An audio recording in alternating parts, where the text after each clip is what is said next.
فلا مضل له ومن يضلل فلا هادي له. أشهد أن لا إله إلا الله وحده لا شريك له وأشهد أن محمدا عبده ورسوله. اللهم صل على سيدنا محمد وعلى آل سيدنا محمد. رب يسر ولا تعسر، رب تمم بالخير.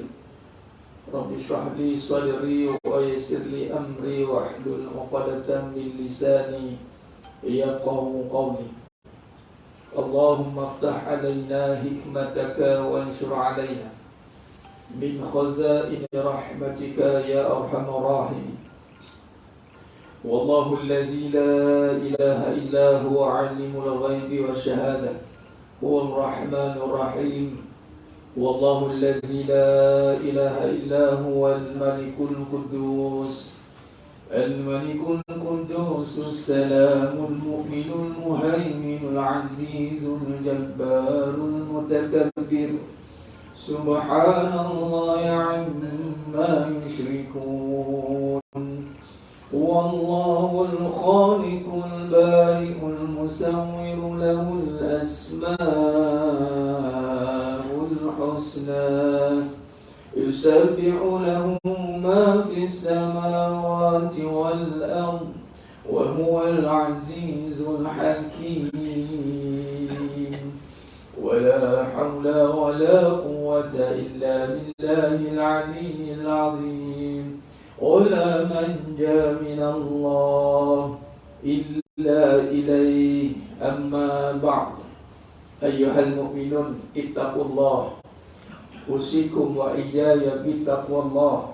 فقد فاز المتقون. Sidang jemaah yang dimuliakan Allah Subhanahu wa taala. Mudah-mudahan kita semua tergolong dalam golongan hamba-hambanya yang benar-benar bersyukur. Amin ya rabbal alamin. Dalam surah Al-A'raf ayat 17 dimasukkan. Boleh rujuk surah Al-A'raf ayat 17. Dalam mana-mana siri kuliah, tazkirah, tausiah, majlis ilmu yang mana Allah takdir dan amanahkan untuk saya sampaikan amanah ilmu, saya akan mulakan dengan pengharapan mudah-mudahan kita semua ini menjadi hamba yang benar-benar bersyukur. Amin ya rabbal alamin. Bila kita mulakan mukadimah tadi, mulakan tadi dengan buka bicara tadi dengan kalam muji-muji Allah selawat Nabi SAW, maka suasananya berubah menjadi raudhah min riyadil jannah. Maka ketika ini, waktu ini, saat ini adalah saat makbulah segala doa. Puji dan sangat puji bagi mereka yang tak merebut peluang untuk duduk dalam suasana zon mustajab doa, yakni dalam raudhah. Kalau nak pergi raudhah di Madinah, kena beli tiket. Mana buat sekarang tiket yang salah pula, dia ada, dia tak ada kecil semua. Kena bayar belah-belah ribu bayar. Datang surah An-Nur ni, ada majlis ilmu, itu sama Nabi kata. Kalau jumpa juga raudhah, singgah lah. Sahabat tanya ada. Apa dia ya Rasul? Majlis zikrullah. Kalau kita tahu dah makam doa atau apa kepentingan doa dan pentingnya mustajab doa itu, wallahi masnah berangkat pun kita sambut datang. Sebab dunia ni seluruh yang hari ini kita dapat tidak bukan dengan usaha kita semata-mata. Semuanya adalah dengan anugerah Allah SWT melalui permintaan dan melalui pemberian. Sebab itu semua yang ada kat dunia ni, Nabi Sulaiman AS dalam surah Al-An'am ayat 40. Dari Al-A'raf 17 tu tak kupas lagi. Al-An'am ayat 40. Kita tanya tentang nikmat yang ada pada kemewahan Nabi Sulaiman AS di masa yang kita kupas sikit. tentang kena-mena juga dengan Ibrah Isra wal Mi'raj. Apa kena ni tadi? Agak ni kena hujan kat mak. Dia di situ tadi. Ada ikut dah tu. Kan dia yang bawa ni. Tak adalah. Nabi Sulaiman alaihissalam ketika ditanya oleh Ratu Balqis, dipuji istana yang hebat, kerajaan yang hebat. Haza, apa dijawab oleh Nabi Sulaiman alaihissalam? Haza min fadli Rabbi. Jadikan kelaziman masalah dunia ini kurniaan Allah. Jangan malu, jangan segan terjawab ini pemberian Allah. Jangan kita menjawab dengan ialah hasil usaha payah saya selama ni. Hari itu jawabnya tunggulah, dan memang payah itu je. Kalau dia jawab semua yang kita ada dengan nikmat pemberian, maka kita akan tahu betapa pentingnya doa. Dan Nabi Sulaiman alaihissalam mendapat kekayaan yang luar biasa di Malaysia itu dengan permintaan. Dalam surah As-Sad ayat 35, Rabbil firli. Ini boleh ni tengah duduk dengar ni, doa dan minta. Rabbil firli wa habli mulkan la yanbaghi li ahadin min ba'di innaka antal wahhab. Ya Allah, Rabbil firli, ampunkan aku. Wa habli, kurniakan aku mulk, kerajaan. Kita tak sabi bala takkan jadi Perdana Menteri lah. Tapi menjadi pemimpin keluarga bantah pasti. Menjadi pemimpin bagi legasi masing-masing.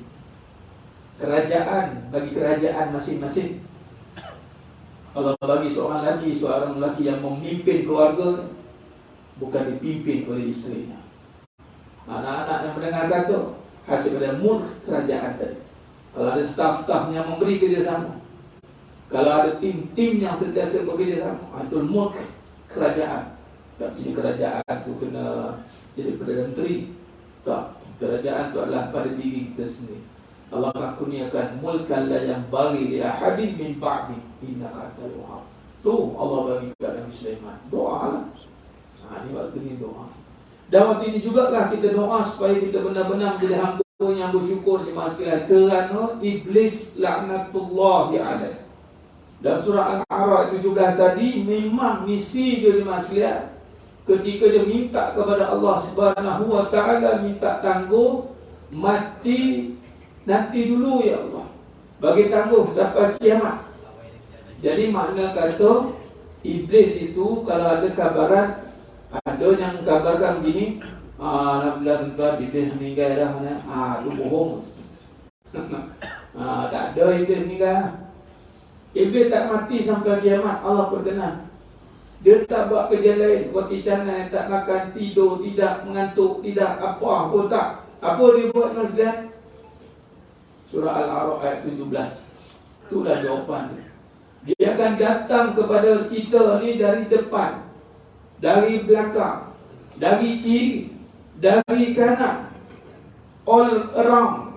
Bahasa Jawa kata 360. Pusing gitu.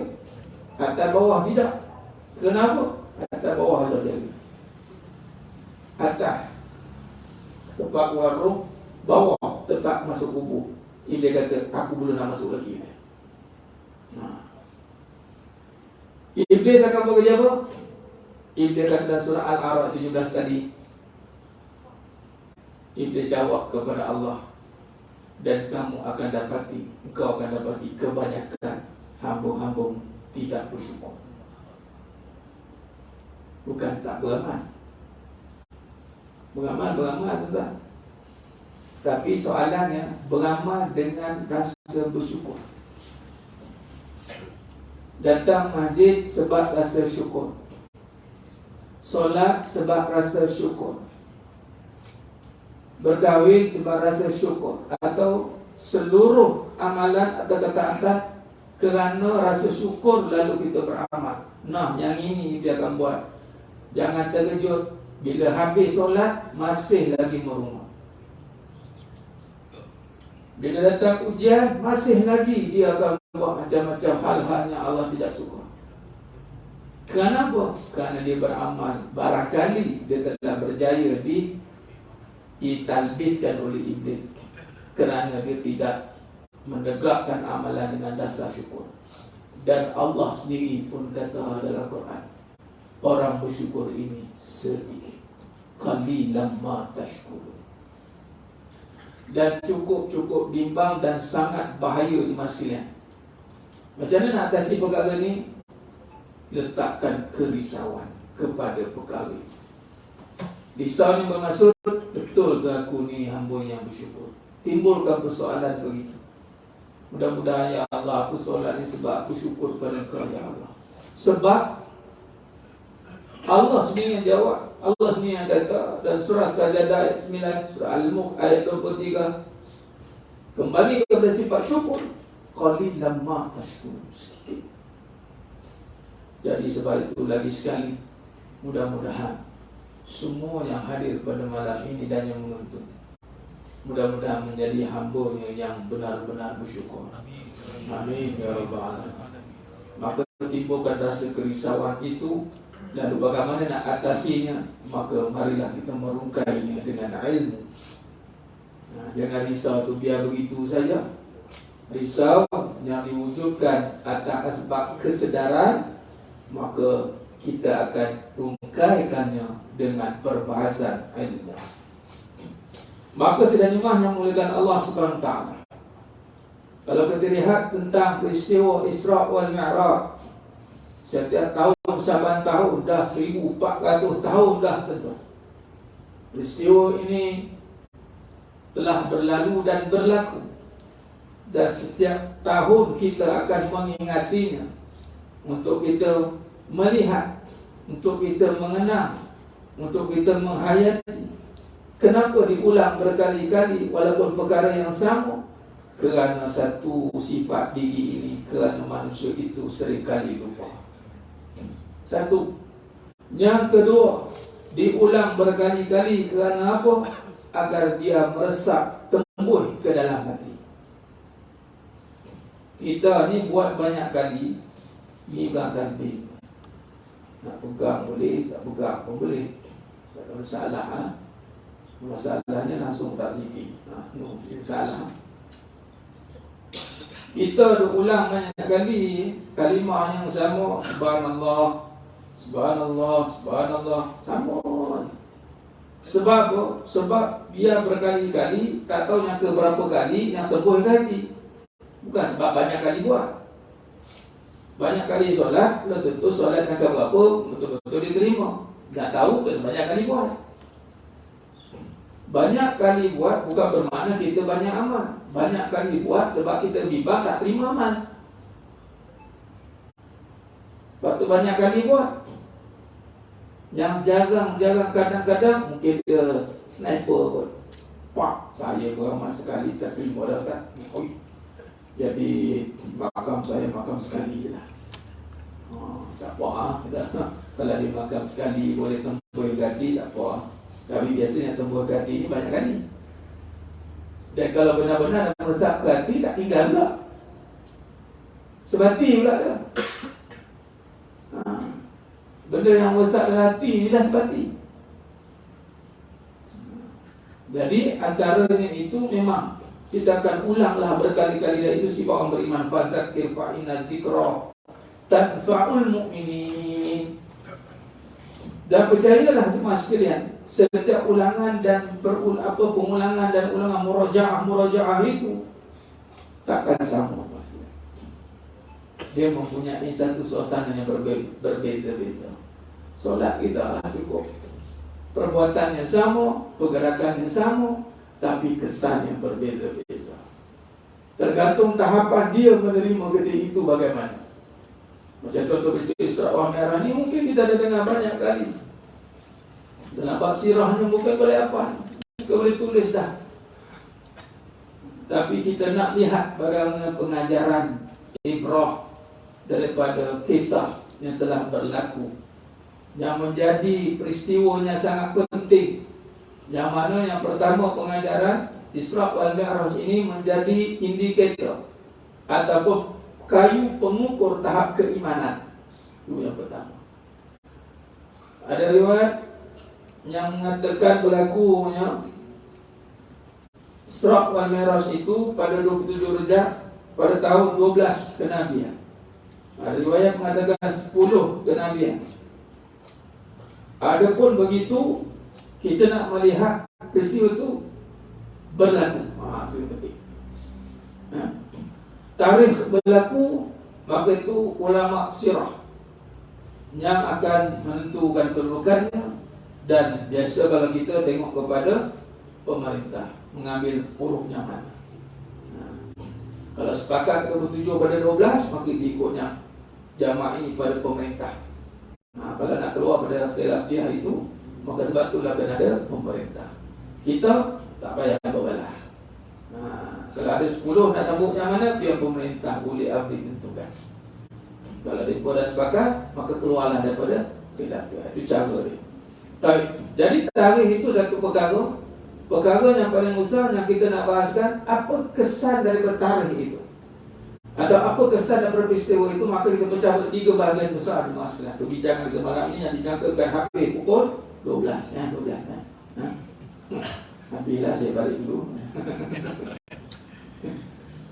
Hari ini saya ditemani oleh orang kata apa, jalan terus. Hujan-hujan berkedah juga dia pun. Perjalanan Isra wal Mi'raj. Diperjalankan. Kalau jalan sendiri dah patah balik tadi. Nampak diperjalankan. Nak berhenti tak boleh. Dia pakai ni kan, berhenti ni nak nyawa ni. Alang-alang basah, biasa lenjun. Sungguh lenjun kami tadi sampai tempat. Kita tak nampak kami lenjun. Alhamdulillah. Itu pun Isra namanya, diperjalankan, bukan jalan sendiri tetap. Jadi peristiwa ni pertama kita akan pecah kepada 3 bahagian. InsyaAllah kita cuba habiskan dalam secepat mungkin lah. Kata kunci kita nak tekankan perbahasan kita pada malam ini adalah kita nak lihat ibrah atas kehidupan yang membawa kepada perubahan dan penambahbaikan. Sebab peristiwa Isra Mi'raj ni kalau pecah pada 3 bahagian ni, memang menjadi titik tolak kepada pencetus kepada perubahan besar dalam ketamadunan Islam. Sebab jadi kalau kita ingat peristiwa Isra Mi'raj ni, tengok hidup aku, tengok kita ni, macam mana aku ni, takut yang lama ke, ataupun makin ke belakang ke, ataupun dah ke depan. Sebab antara dipati pada Isra wal Mi'raj setelah diteliti dengan, ya taklah nak kata teliti sangat, cuma kita cuba nak lihat apa yang boleh dapat. Ya tafakkarun usul fikih, apa sebenarnya pengajaran ni. Maka setelah dikaji melalui kaedah, dia ada kaedah kajian, yakni menggunakan uslub perbahasan soft, sidik, amanah, fatonah, tablik. Kaedah. Sebab dalam kehidupan ini masalah dia ada kawaid, ada kaedah perbahasan kehidupan. Dan seringkali yang mana-mana dalam kuliah yang saya bawa, saya membahaskan tentang hakikat kehidupan. Dan kehidupan itulah sebenarnya yang menjadi perbincangan besar dan menjadi tujuan utama Nabi diutuskan untuk membetulkan kehidupan. Dan sudah pasti setiap peristiwa yang berlaku dalam perjalanan sirah kisah Nabi SAW sudah pasti menjadi syariat dalam kehidupan. Tengok contoh kisah Nabi Ibrahim AS, kisah rumah tangga, keluarga. Kisah keluarga ni mas sekalian, Siti Hajar dan Nabi Ismail AS dengan Siti Sarah, Allah syariatkan suruh tinggalkan ke padang pasir. Kisah keluarga lah. Kemudian kisah Siti Hajar dengan Nabi Ismail AS, kisah kehidupan berlari dari anak daripada tidak Sofa adalah Marwah, Marwah adalah Sofa, Sofa Marwah, Marwah Sofa ulang alik itu. Asalnya bukan syariat agama. Itu kehidupan yang sedang berlaku pada kisah para anbiya, tapi memberi kesan kepada kehidupan kita. Nampak? Ibrahnya besar ni mas sekalian. Hebat kisah para anbiya peristiwa kehidupan para anbiya menjadi panduan kehidupan kita. Malah sebagian pula menjadi syariat, jadi rukun pula dalam umrah. Saya mengambil pengajaran betapa susah payahnya Siti Hajar tinggalkan Nabi Ismail AS tu. Jauh tu, tak apa jadi kat belah sana tak tahu. Wah, tak ada apa kat situ. Tapi menjelaskan kepada kita syariat agama yang terbentuk oleh kisah kehidupan. Samalah kisah Isra wal Mi'raj ini. Dia akan memberi kesan kepada kehidupan, malah menjadi satu perjalanan yang mesti kita fikirkan. Antaranya jemaah sekalian, kalau kita lihat kehidupan itu, bila kata diutuskan yang pada itu kehidupan adalah Allah utuskan Nabi SAW, maka seluruh perbahasan tentang Nabi SAW perlu diperhatikan. Kerana pada Nabi SAW itu ada mesej yang besar. Huwallazi arsala rasulahu bil huda wa dinil haqq liyuzhirahu 'ala ad-din kulli wa kafa billahi syahida. Surah Al-Fajr ayat 28. Maka peristiwa Isra Mi'raj ini menjelaskan kepada kita satu peristiwa keadaan yang berlaku pada Nabi SAW yang mencari adat tetapi tidak keluar daripada syariat. Itu kita faham. Dia tak keluar daripada syariat, malah menjadi syariat. Dia mencari adatnya, maksudnya di luar daripada kebiasaan yang berlaku. Tapi yang berlaku itu masih di dalam sunnatullah, masih dalam aturan Allah, malah digaris pandukan sebagai syariat Allah. Maka di sini sebelum peristiwa berlakunya Isra Mi'raj ini dimasukkan, maka pada fasa pertama sebelum berlaku peristiwa Isra Mi'raj berlakunya satu peristiwa. Ini saya nak kaitkan dengan perjalanan hidup kita. Malah kalau kita bincangkan Isra Mi'raj ni, saya bagi nama satu tajuk dia sebenarnya. Dan besok dah jadi semenyih.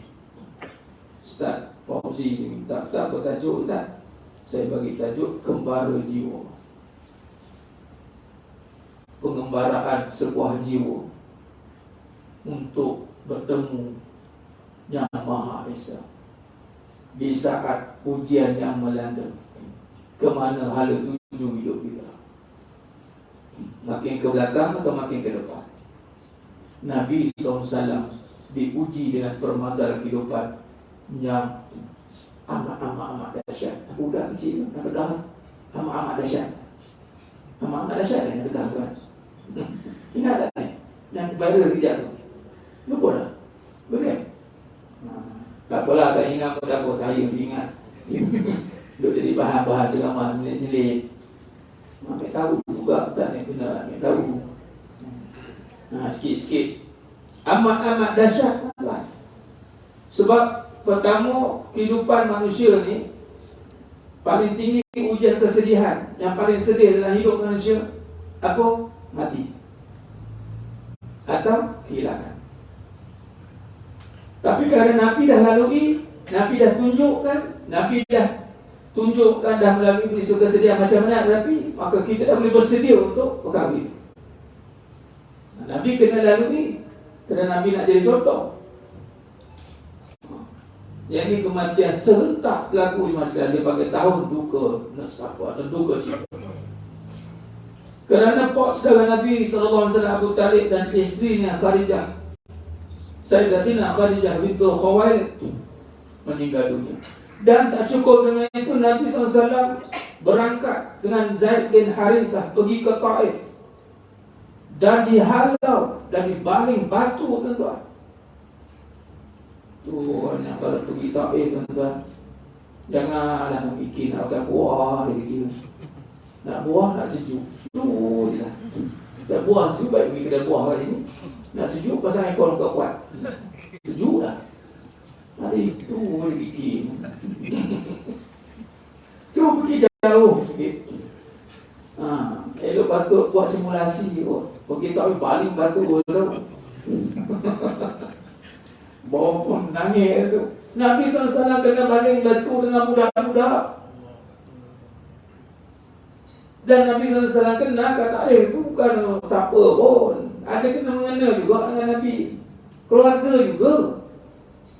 Kalau orang tak kenal tu ala kulihal lah juga. Dia kenal Nabi.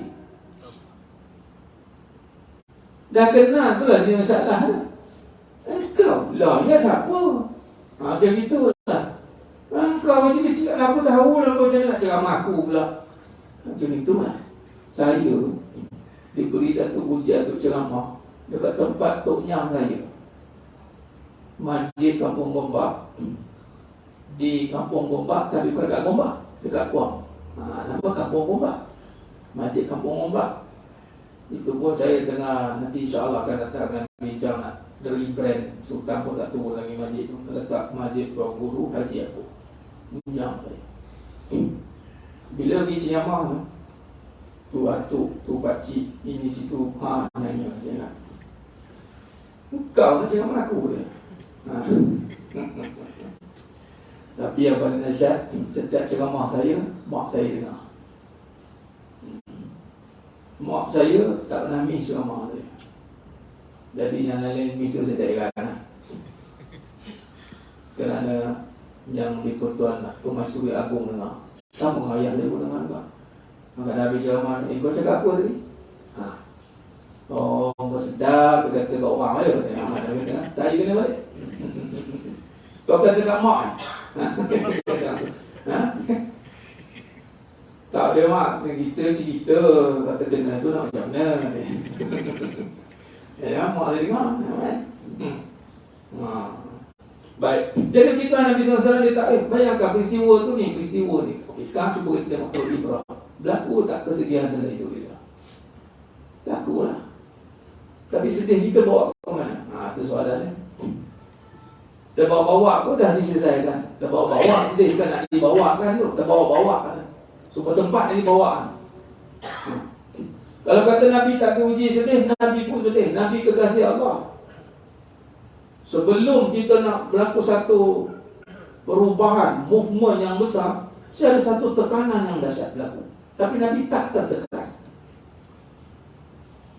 Dalam tempoh 10 tahun kenabian Nabi SAW, ketika dapat wahyu umur 40 tahun, kalau 10 tahun kenabian peristiwa Isra' ni kita ambil lah, Jakim ambil 10 tahun. 10 tahun kenabian. Makna Nabi umur 50 tahun. 10 tahun menyebarkan wahyu dan peristiwa yang berlaku di Makkah Al-Mukarramah. Bermaksud selama 13 tahun Nabi menyebarkan dakwah di Makkah. Penyebaran atau sampaian dakwah Nabi itu adalah dakwah secara sukar dan sulit, dan bukan semudahnya disangka.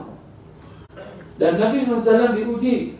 Pertama, orang pertama yang masuk Islam itulah isteri Nabi SAW, yang menjaga kemaslahatan, keselamatan Nabi SAW. Itulah pak saudara Nabi, yang sokong dari dalam, yang support dari luar. Dua-dua tak ada. Jawab. Dalam tak ada, dua tak ada. Maka berlakulah keadaan Nabi ibaratnya Nabi berseorangan. Nabi tinggal seorang, walaupun sahabat ada, tapi berbeza. Yang betul-betul, yang menjaga dan yang menyokong. Dan kesedihan itu juga ditambah dengan pak saudara Nabi yang support Nabi tak masuk Islam. Allah. Dan Nabi dengan keadaan begitu, Nabi teruskan dakwah dia nak pergi ke Taif, kena halau. Jadi boleh bayangkan tak suasana sedih Nabi dia. Luar biasa lah. Itu saya kata amat-amat dahsyat. Sehingga ulama mengatakan bahawa tahun duka cita, tahun duka nestapa. Okey, baik. Dalam keadaan begini, siapa yang tahu keadaan Nabi SAW? Itulah Allah SWT. Sebab tu bila kita berada dalam keadaan susah, percayalah, Nabi SAW nak bagi tahunya Nabi ini manusia biasa yang macam mana manusia kena, itu Nabi kena. Tapi Nabi bukan biasa-biasa. Apa beza Nabi dengan kita? Sudah pasti Nabi SAW mendapat panduan dan bimbingan direct dengan Allah Subhanahu Wa Taala. Sebab tu kita kena ikut Nabi SAW. Sebab Nabi Allah pimpin direct. Tak ada siapa yang boleh pengaruh Nabi. Tak ada siapa. Kita banyak benda yang terpengaruh. Buka handphone sikit, 8 tips untuk hilangkan kesedihan. Macam ini contoh. Nak datang ke budak 10 tips. 10 pula. 8, 10, 8 ya. Kawan ni pula, saya lagi mahir tips. Saya dah sedih bertahun-tahun. Dengarlah dari saya yang pakar dalam kesedihan. Pula cepatnya terpengaruh. Nabi tidak. Nabi dijaga oleh Allah SWT. Maka sebelum peristiwa yang besar ini berlaku, maka Nabi dilalukan oleh Allah SWT, ditakdirkan oleh Allah Ta'ala berlaku keadaan yang sangat sedih. Di tahap manusia ni sedih. Tapi Nabi di sinilah kita nak bagi tahu, sedih ni ianya memang berada, memang wujud, tetapi bukan perkara yang boleh merosakkan sekiranya dia membawa kesedihan itu kepada arah yang benar. Yakni itulah selepas peristiwa itu apa yang berlaku, maka berlakulah ketika Allah tahu. Ni Nabi, sebab Nabi yakin Allah tahu.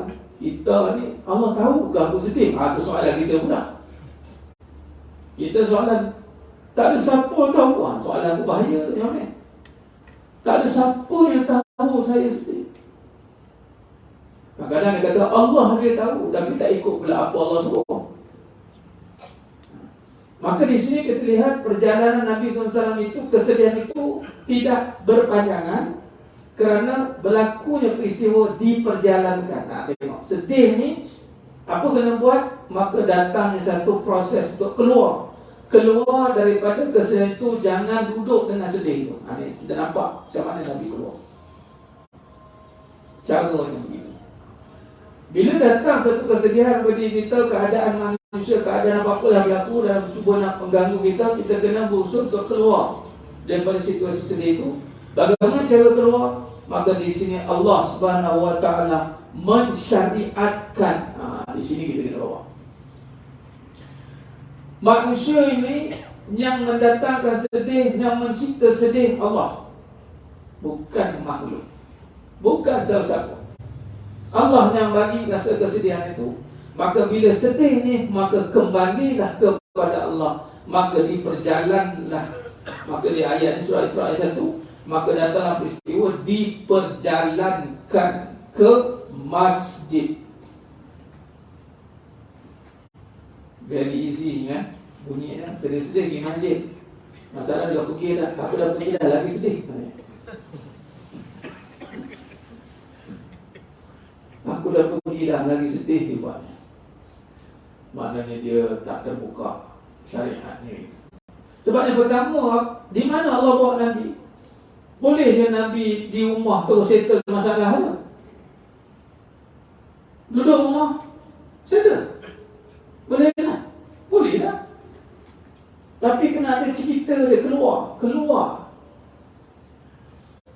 Peristiwa tu berlaku di situ, dia masih keluar. Ke mana nak pergi? Nak bawa mana sedih ni? Bawa ke masjid. Malah dalam perjalanan nak ke masjid, ingat dengan sedih. Tak, dengan perjalanan tu Jibril kata.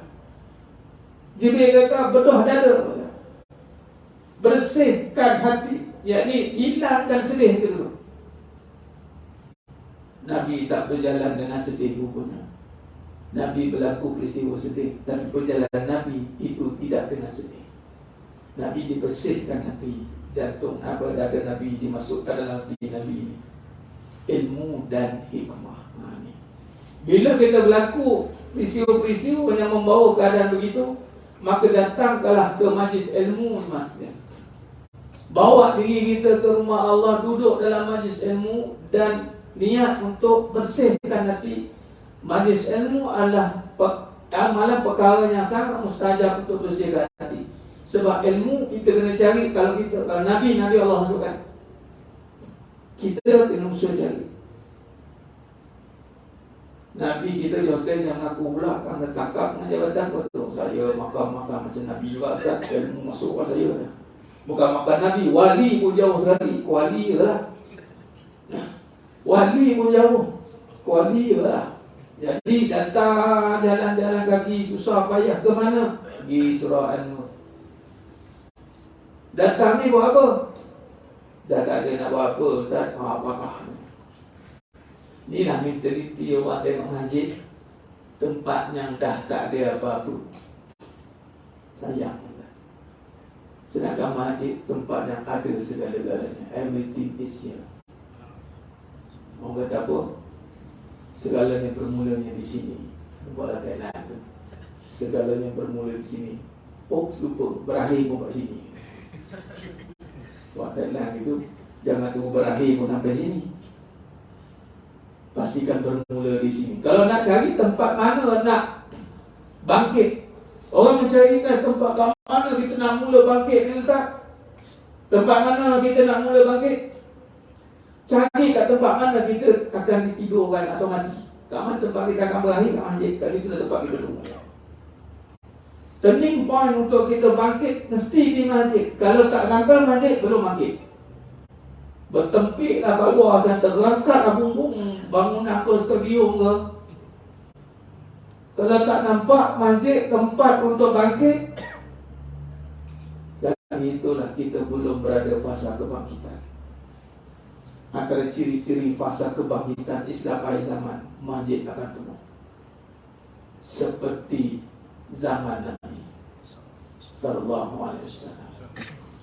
Alhamra di Spain, pergi Spanyol kan, Alhamra ada satu masjid yang sangat besar, yang mana kapasiti dia hampir macam Masjid Nabawi juga, lebih kurang. Dulu sebelum jatuh Empayar Uthmaniyah, masjid itu 5 waktu penuh macam Masjid Nabawi, macam Mekah. Tapi ketika kejatuhan, Alhamra itu sekarang menjadi gereja. Jadi kalau kita masih tak nampak cara perjalanan Isra ni, bila ada masalah, cari mana? Cari masjid. Tak salah nak buat kata, tahulah tak kat mana nak cari, tak payah. Dan dengan terang Allah perjalankan minal masjid, semua belakang Al-Haram. Kalau larat pergi Mekah, pergilah. Ada masalah, Ustaz nak pergi Mekah, saya lah pergi. Ada masalah pergi Mekah, tidak lah. Kalau Mekah dah rumah, tidak lah, ada masalah.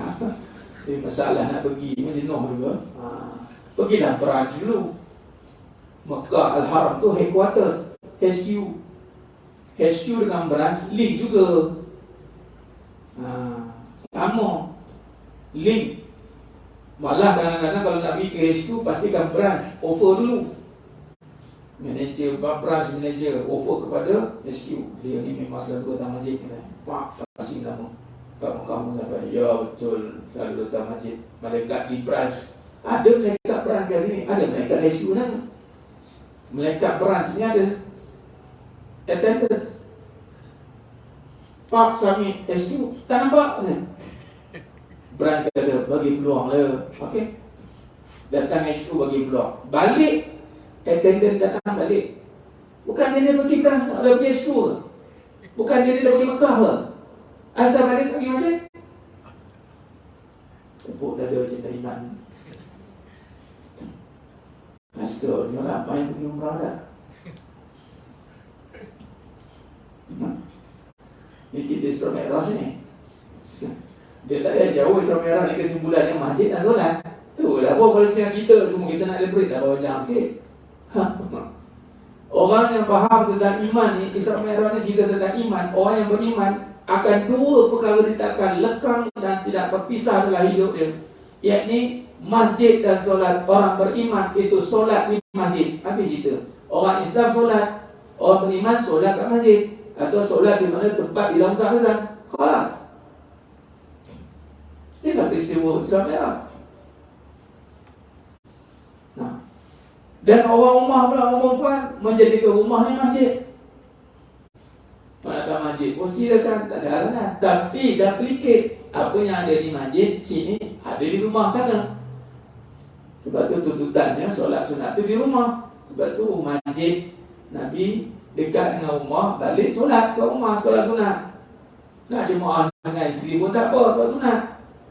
Orang lelaki jemaah yang wajib disolat di masjid atau di tempat yang azan.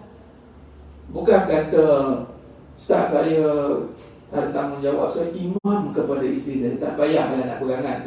Makmum sini dulu. Asyik imam ke rumah. Ustaz, isteri saya nanti saya kata imam tetap Ustaz. 5 waktu saya semalam saya jadi imam kepada isteri saya. Allah, macam kamu seorang jadi isteri.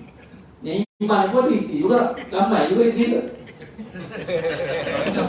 Dari imam mana tadi? Dan no datang masjid. Kalau masing-masing buat listing apa cari pergi masjid. Saya dari imam. Salah tak? Orang lelaki jaga 2 rumah. 2 rumah, bukan 2 orang rumah. Dengar baik-baik. Dengar kan 2 orang rumah. Balik apa dapat ilmu ini Islam merah ke? Jaga 2 orang rumah je. Jaga 2 rumah. Rumah yang pertama rumah Allah, rumah kedua rumah kita. Satu-satu 2 tempat saja dalam muka bumi ini yang disyariatkan masuk kaki kanan. Syariat. Kalau mula kaki kanan itu sunnah. Ini syariat, memang betul-betul syariat. Masuk rumah kaki kanan, masuk surah atau masjid kaki kanan. Jadi itu cara itu mas kalian.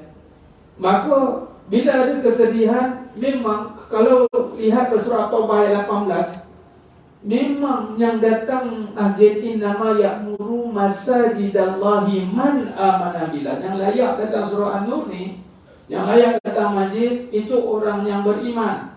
Maka layakkan diri untuk jadi orang beriman dengan mengimarahkan masjid. Apa yang kita dapat dari imarahkan masjid? Lam yakhsha illallah. Hilang ketakutan dalam hati dia.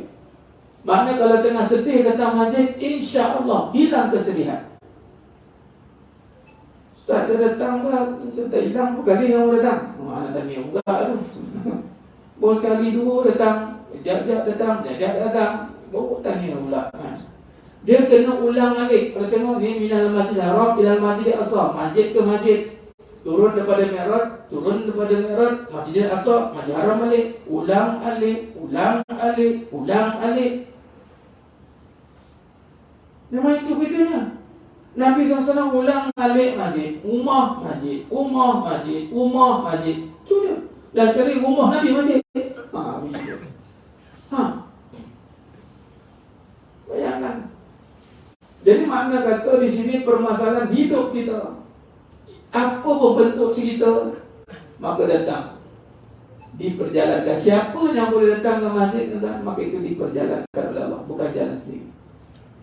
Tapi jalan tu biar jalan tu jangan Ustaz kali ni jalan sendiri lah. Saya tak tahu ni macam bergerak ni. Betul.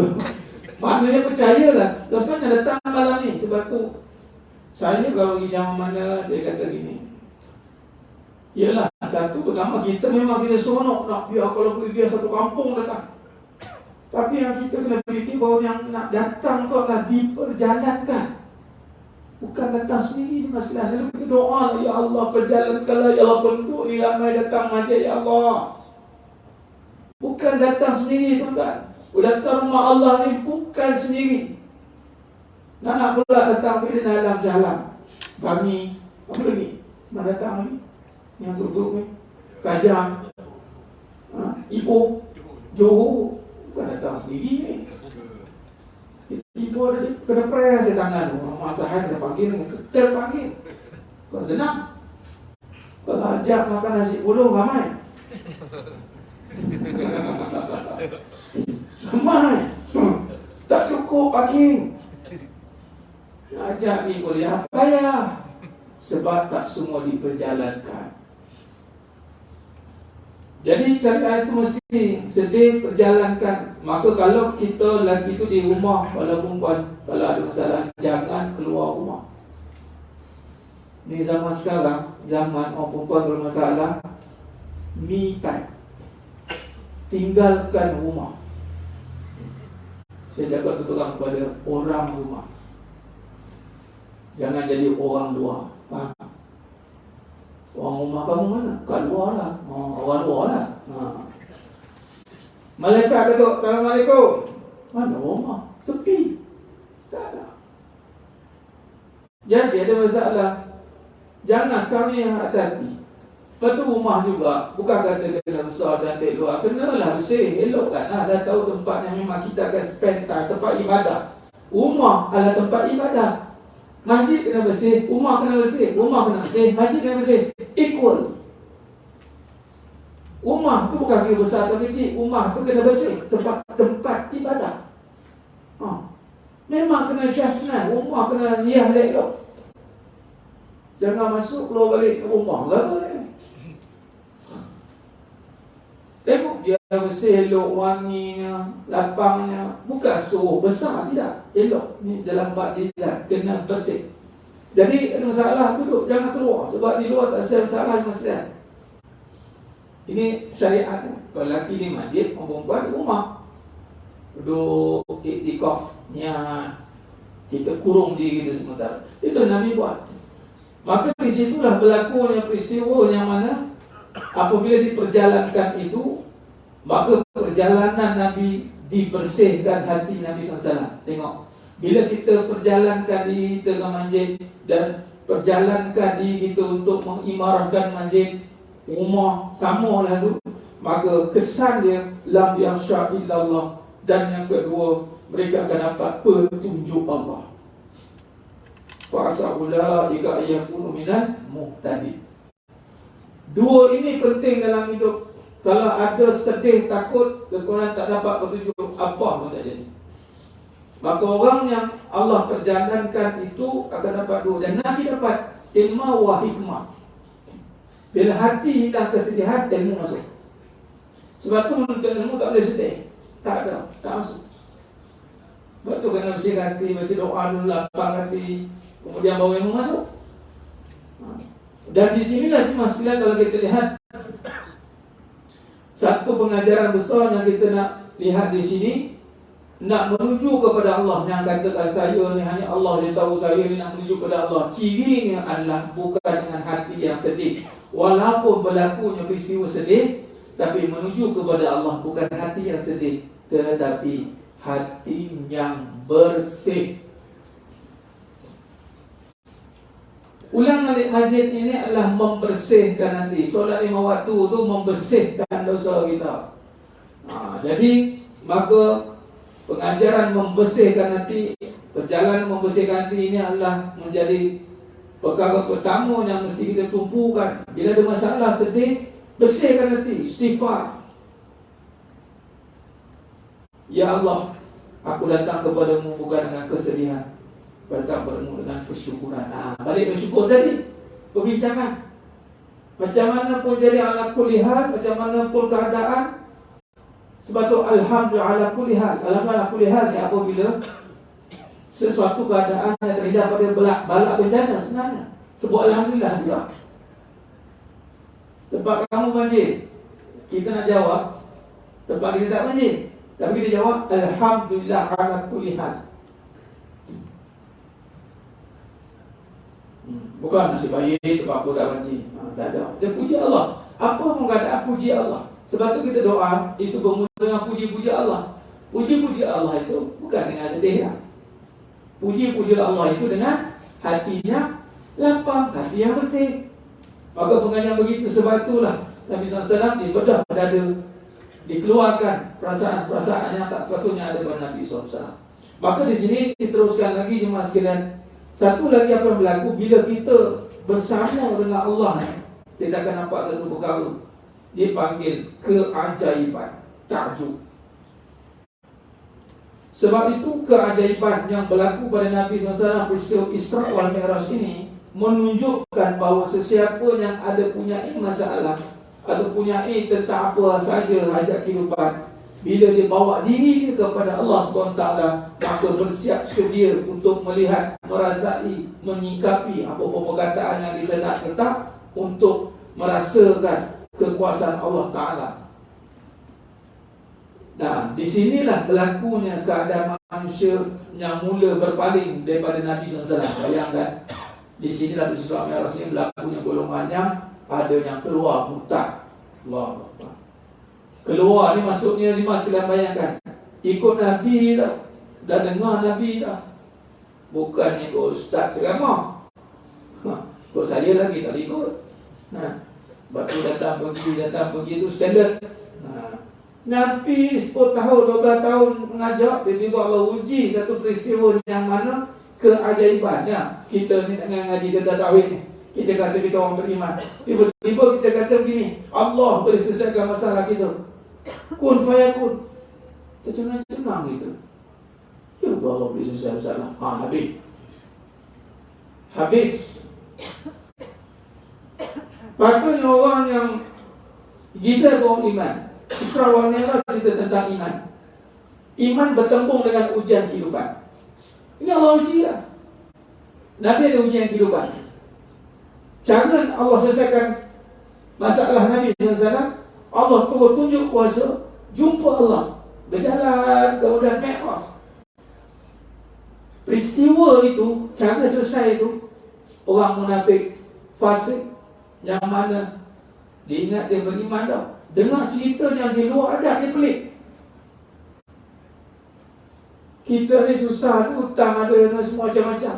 Kalau kita cakap, alhamdulillah lah, Allah Tuhan aku selesaikan bayar hutang bayar ni, berkat di masjid, doa. Kawan duduk pasal, ya, no. Takkanlah Allah boleh selesaikan masalah kau macam tu dia. Kau takkan solat je. Dia punya perkataan tu. Hati-hati masyarakat. Akhir zaman ni memang Allah uji keimanan. Di saat bertembung dengan masalah kehidupan, berapa ramai orang cuba jauhkan daripada kekuasaan Allah. Bagi contoh, bila hadapi perasaan sedih, ni perasaan ni cerita tentang apa? Anxiety, depression, apa lagi? Bipolar, disorder. Canggih-canggih lah nama tu. Apa lagi? Ada lagi? Anxiety, depression, bipolar disorder. Ada lagi yang pernah dengar selain tu. Dia bukan nak kata apa, tapi nak bagi tahu yang jenis penyakit yang semakin moden. Dan semua dia disimpulkan. Saya bercakap ni memang berjumpa sendiri dengan orang yang kena penyakit tu. Baru lepas hari Khamis baru ni. Hari Sabtu, Jumaat pagi. Tengah ceramah-ceramah, habis ceramah datang orang ke arah ulangan. Terima kasih Ustaz, saya sebenarnya pesakit anxiety. Apa yang Ustaz cakap tu, waktu malam tu, saya pagi tu pasal penyakit anxiety lah. Ngamuk-ngamuk, kawan tu rupanya dia pesakit anxiety. Si baik tak mengamuk kat situ. Betul Ustaz, saya tak tahu kalau datang tu Allah. Saya cakap betul lah, saya tak cakap anxiety itu tak betul, dia ada tapi tak kekal. Saya tanya balik kat dia, betul tak apa yang kamu rasa perasaan itu memikirkan masa depan dan kamu sedang risau? Betul Ustaz. Dah. Kamu risau tentang apa? Isu tak ada duit, tapi kamu risau tentang rezeki. Yang kamu risaukan rezeki, bukan duit. Nak selesaikan masalah rezeki dengan duit tuan. Mana boleh dengan duit? Nak selesai apa masalah kasih sayang? Dengan apa? Dengan bawa pergi jalan-jalan, bawa pergi makan. Selesai masalah. Makin besar dah, nampak raya ni makin bermasalah, nampak? Dah puas tak dia makan, apa benda saya bagi? Masalah kasih sayang, itu masalah keyakinan.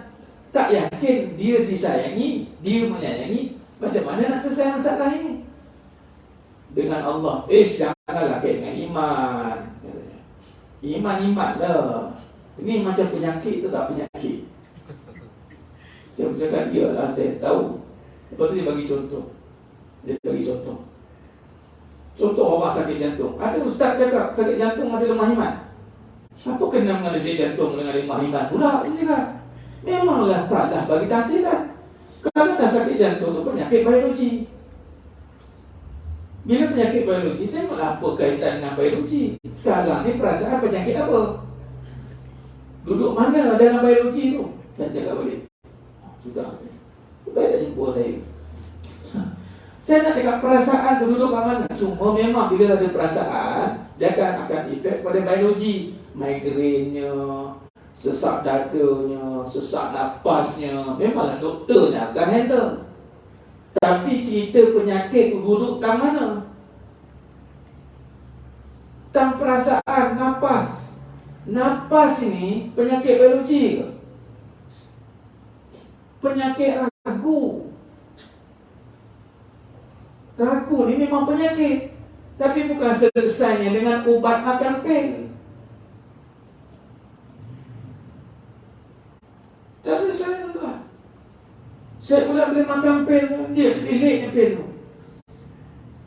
Tapi semua orang pil lah. Biru mata kalau makan pil. Sebab memang akhirnya badan dia akan jadi macam hewayut dia berantul dengan pil. Saya kata tak, tanyalah orang yang pernah makan pil pula. Badan bukan yang fit sangat pun. Sebab tu kena ada dos yang tertentu. Jadi bila Nabi SAW melalui isu ini, bila kaitkan dengan kuasa Allah, orang beriman sepatutnya sedekah Rasulullah. Itu Sayyidina Abu Bakar Siddiq radhiyallahu anhu. Bila kita ada masalah, kita cakap, kau ada masalah hutang dia. Datang semua kawan. Allah boleh selesaikan. Sedekah Rasulullah. Sedekah Allah. Benar. Patutnya kita. Allah akan selesaikan masalah saya. Saya yakin. Sekarang ni saya tengah usaha macam mana Allah nak tolong saya supaya saya dibantu oleh Allah. Patutnya bukan pisahkan. Dia orang pisahkan.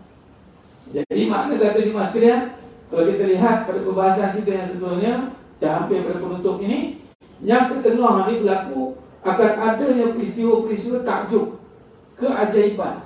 Bila kita berurusan dengan Allah, maka bersiap sedia dengan urusan keajaiban. Dan keajaiban ini memang milik Allah. Maka peristiwa-peristiwa yang berlaku sebagai contoh Nabi SAW pergi ke Masjid Al-Aqsa dengan semalaman itu memang, dan akhirnya memang betul pun berlaku. Macam Mekah lu sekarang naik 8 jam ke straight flight. Dulu berbulan-bulan. Nampak? Memang keajaiban ni, miracle ni memang ada padanya tentang teknikal. Cuma kita tak nak explain. Itu saja. Dia tak keluar pun daripada benda-benda yang kata tak logik. Sebenarnya logik. Tinggal kita je tak faham. Contoh, peristiwa Isra' wal Mi'raj ni Nabi turunkan Masjid Al-Aqsa. Orang Quraisy ni dia datang, dia tanya, ceritakan keadaan Masjid Al-Aqsa. Berapa tiang ada? Bayangkan. Dia test Nabi kan. Zaman itu streaming dah ada dah. Malaikat gambarkan kepada Nabi terang-terang gambaran Masjid Al-Aqsa. Dan Nabi nampak. Dan berlaku tak sekarang streaming, ceritakan tentang surah An-Nur pasal 39 yang tak pergi pun bercerita. Tengok belakang ada benda, ada ini. Nak pula telefon, Ustaz, cerita sikit apa ada kat sini. Ajak, jadi saya ambil apa video, cerita. Itu dunia ke? Ya ke? Apa yang terjadi bila di bawah kekuasaan Allah pasti logik. Pasti logik. Itu cerita. Jangan kata mana Allah selesaikan. Dengan Allah ni mesti jadinya. Aku je tak ada fikir. Itu je. Tak tahu nak fikirkan sebab ilmu yang mengatasi ilmu aku. 1+1 2. Kita belajar matematik 1+1 2. Yang belajar MAT, A campur B kuasa 2 C cross O. Dia dah memang huruf dah. Yang kita baru 1+1. Nampak tak ilmu yang gitu? Macam ni lah Isra' Mi'raj. Pengajaran dalam hidup kita, bila kita bawa pembicaraan tentang Allah, jangan sesekali limitkan dia kepada benda.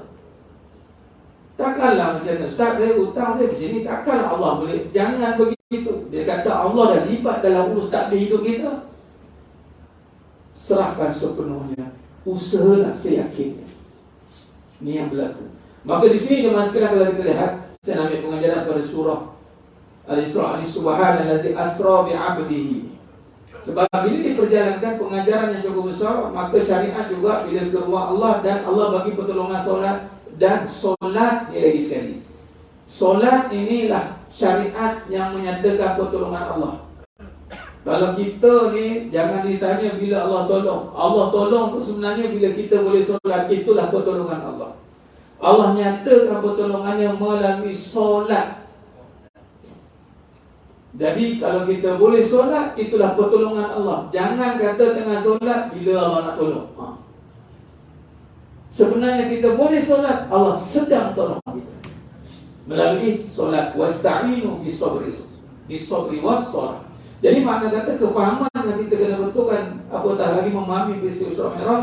Memang bila Allah jumpakan Nabi SAW menjalankan itu dengan syariat, datang ke masjid, kemudian Allah berikan syariat solat direct, bermaksud setiap masalah bila kita boleh solat, itulah pertolongan Allah. Dan selebihnya Allah akan aturkan dengan kekuasaannya hingga kita usaha untuk jaga solat sebaik-baiknya. Itulah pembahasan tentang betulkan solat, betullah hidup kita. Dan antara soalan yang pertama ditanya tentang solat. Kalau baik solat, baiklah semua. Buruk solat, buruklah semua. Clear kat situ masjidah. Jadi kalau kita lihat di sini, kesan daripada itu, maka berpindahlah selepas Mi'raj, selepas Isra Mi'raj, maka berlakulah pembaharuan dan kemajuan yang besar. Maka berlakulah peristiwa hijrah Nabi SAW. Bila sesiapa yang kata dia ni telah sampai ataupun dia datang berjumpa dengan Allah ataupun dia mengamalkan syariat ulalik masjid, jaga solat dan bersedia untuk berubah jauh, berlebih besar, memang perubahan itu pasti berlaku. Memang kejayaan itu pasti ada bagi orang yang menjaga syariat Allah. Tengok Islam lepas Isra Mi'raj, Allah syariatkan walaupun terpaksa meninggalkan keadaan yang lama. Memang kita kena berhijrah, maka kita meninggalkan tempat yang lama kita itu atau keadaan yang lama, pergi ke tempat yang baru, iaitu Nabi pergi ke Madinah Al-Munawwarah. Maka disitulah berkembang legasi Islam. Maka perjalanan Isra Mi'raj ini perjalanan yang panjang. Sebelum, ketika ada masalah, tengah itu apa kena buat, jaga syariat, konsisten, ulang-alik, kemudian bersedia untuk berlaku perubahan yang lebih jauh. Itulah selepas Isra Mi'raj berkembangnya Islam maksudnya. Berkembang seluruh 2/3 dunia yang berlaku. Jadi penutupnya jemaah sekalian, maka dalam surah Al-Isra ini, setelah saya pernah cerita kalau tidak terlepas, kalau pernah saya ulang sekali. Peristiwa ini kalau kita lihat, ya Allah ni subhanallazi asra bi 'abdihi. Kata kunci di sini jemaah sekalian, Maha suci Allah yang telah menjalankan hamba-Nya. Menjalankan, memperjalankan. Ayat di sini cuba kita lihat. Dalam perjalanan ini, perbiasaannya adalah kalau kita lihat, Allah perjalankan Nabi SAW bukan sendiri. Maka dari Masjidil Haram ila Masjidil Aqsa. Maka kalau di sini kita boleh amalkan satu panduan doa. Kita boleh jadikan surah Isra ini panduan untuk kita doa. Apa dia?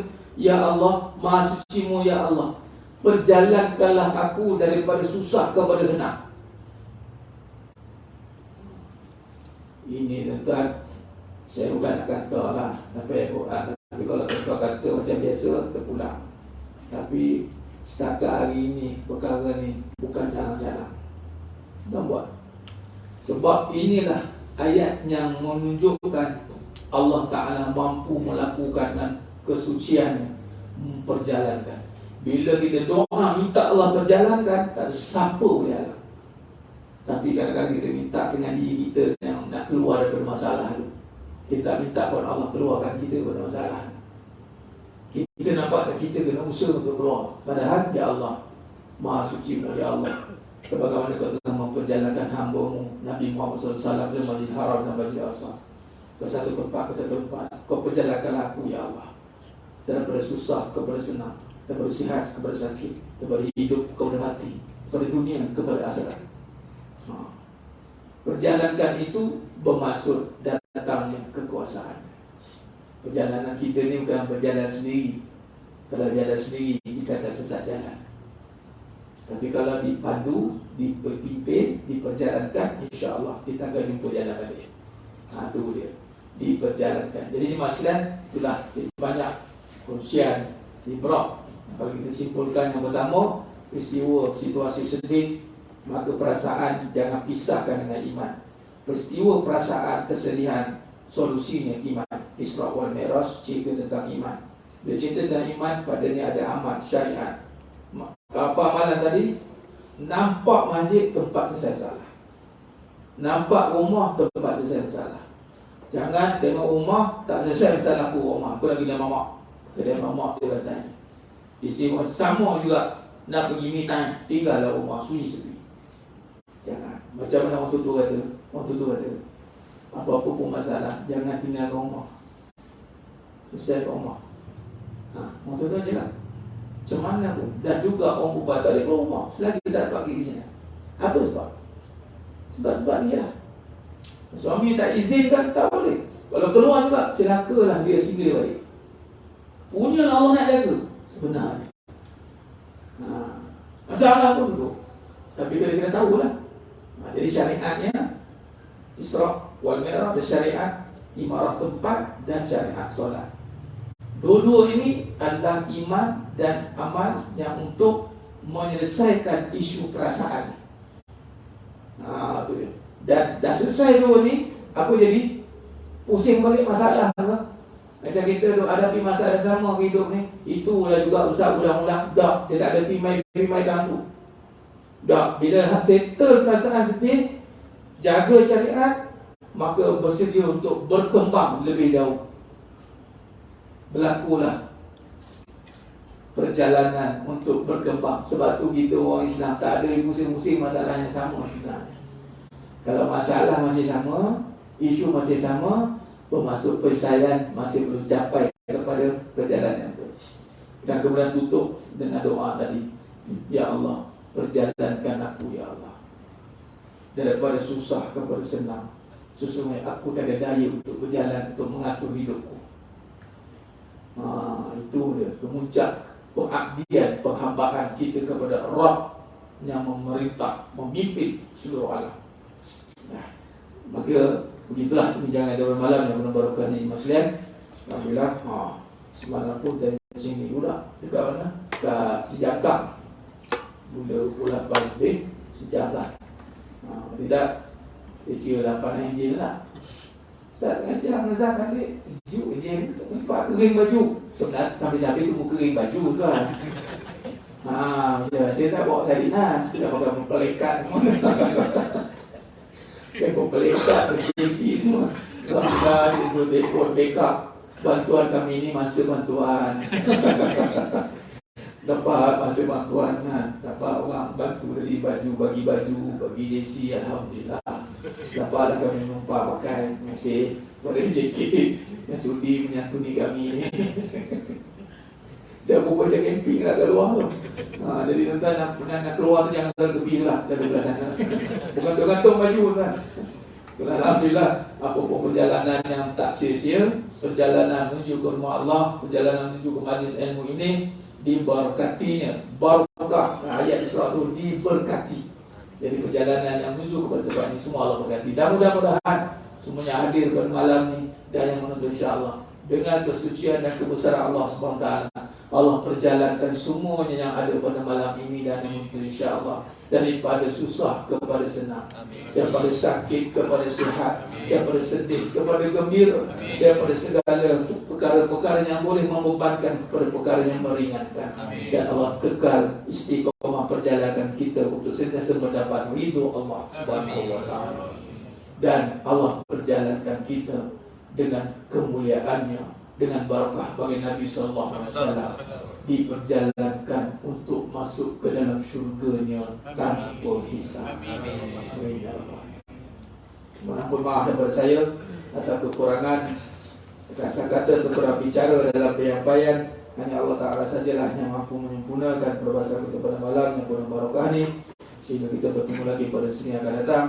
InsyaAllah imarahkanlah tempat ini sehabis boleh. Jadilah azamlah kita menjadi sebagai penjaga majlis ilmu, penjaga rumah Allah di saat keadaan yang sedang menuju ke muncak zulumat. Orang kata apa, keadaan pekat hitam, saya gambarkan, yang sedang kemuncak kepada fitnah. Maka selamatkan diri anda masing-masing di dua tempat ini. Saya bagi mesej, kuburkanlah diri di dua tempat ini. Dan di luar sana serangan sedang berlaku bermaharaja. Mereka sedang buat final preparation, final touch. Musuh-musuh Allah. Jadi di Merak depan ni dan rumah masing-masing insya-Allah. Itu saja. Aku lupa hadza wa sallallahu alaihi wa lakum wa bila taufiq wal hidayah. Wassalamualaikum warahmatullahi wabarakatuh. Waalaikumsalam warahmatullahi wabarakatuh.